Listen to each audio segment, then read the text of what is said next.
Samantala, kaugnay sa pagdedeklara ng Quezon City ng dengue outbreak, makakapanayan po natin Dr. Rolando Cruz, ang Chief Epidemiologist ng Quezon City Epidemiology and Surveillance Division. Dr. Cruz, good morning po. Magandang umaga, sir, at sa mga nakikinig at nanonood po sa atin. Opo, baka over the weekend may dadagdag po sa mga kaso. Ilan po ang kaso ng dengue ngayon sa lungsod?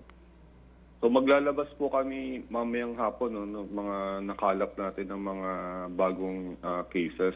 Ina-consolidate lang natin ngayon. So ang nag-open yung ating mga health center ng Sabado-Linggo. So may mga nadagdag tayo, mga na-diagnose na nagpunta doon sa health center natin ng dengue. Pero nung nagkaroon po ng press conference last Friday, if I'm not mistaken, nasa 1,000 plus na ho, ano? From January 1 to Feb 14? Yes po. Mula nung January 1 hanggang February 14, nung nag-announce tayo, nasa 1,769 na po yung kaso natin. At nakapagtala po tayo ng 10 case fatality or na mga namatay po. Ano ho ang epekto ng ganitong bilang ng mga dengue cases, Doc, sa pasilidad ng Quezon City para sa mga nagkakadengue? May nagkakaroon ba tayo ng strain, ika nga, sa ating bed capacity sa mga ospital? So, majority naman hindi na kailangan ma-confine dun sa ospital. Ang nagiging problema lang natin ay yung hindi na-assess agad ng mga doktor, no? So, kaya yun yung kwento ng mga 10 nating case fatality or mga namatay. It took them more than 7 days, no? More than 5 days na bago makapagpakonsulta at matignan ng doktor. So, kaya po kami nag-announce ng outbreak para ipagbigay alam sa ating mga nanay at mga magulang na merong threat po ng dengue sa ating komunidad ngayon. More on that point, Doctor, kasi ngayon ho, uso ang sakit, ika nga, marami yung nilalagnat ngayon, parang tinatrangkaso. Meron ho bang distinguishing symptom itong dengue para ma-warningan din po yung mga magulang na baka naman dengue na yung ikinakasakit ng kanilang mga anak? So, tama po yun. No? Minsan, yung sa mga pinuntahan natin mga namatay, no? Ang akala ng mga magulang ay simpleng lagnat lang, no? At nabigyan lang ng paunang lunas na paracetamol, no? So, kaya ang advice namin ngayon, basta nilalagnat lang yung bata, no? 1-2 araw nilalagnat na yung bata. Dali na po ito agad sa sa ating nearest health center. Kasi sa health center natin, may libre tayong pangpates, no, sa dengue, at ito ay available po, no. Kaya ang advice parate ay wag na po maghanap na iba pang sintomas, no. Basta nilalagnat po yung bata.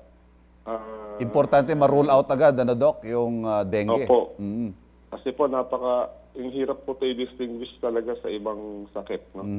So parang lang ng mga presentation, lagnat, parang trangkaso, no? Sasakit yung katawan, sasakit yung ulo. Yun po yung mga nakikita natin. Tapos yung paracetamol ho kasi, Doc, akala ng marami, yun na yung gamot mismo sa sakit. Pero ito ho'y ginagamot lang niya, yung sintomas, hindi ba yung lagnat? Yung lagnat po yan. Pero yung virus po kasi, nag-multiply pa rin yun doon sa katawan ng bata. Tapos minsan, after 3 days, sasakit na yung tiyan, yung bandang tiyan, abdominal pain, tapos hindi na kumakain, hindi na umiinom, matamlay na yung bata, no? So yun ay mga danger signs na po yun ng dengue. Right. Ano ho ang mga hakbang na iti-take ngayon ng Quezon City LGU para ho tugunan itong ating outbreak? Ang utos ng mayor ay lahat ng gobyerno sa ng gobyerno ng lokal ng pamahalaan ay tumulong sa pagsugpo ng dengue outbreak, no? So mga barangay captain ay nautusan na po, no, na pag-igtingin ng kanilang dengue control program. Ang priority is patayin yung mga adult na lamok, yung mga pwede na makakagat na lamok, no, doon sa mga clusters area. So todo po yung kanilang spray ngayon.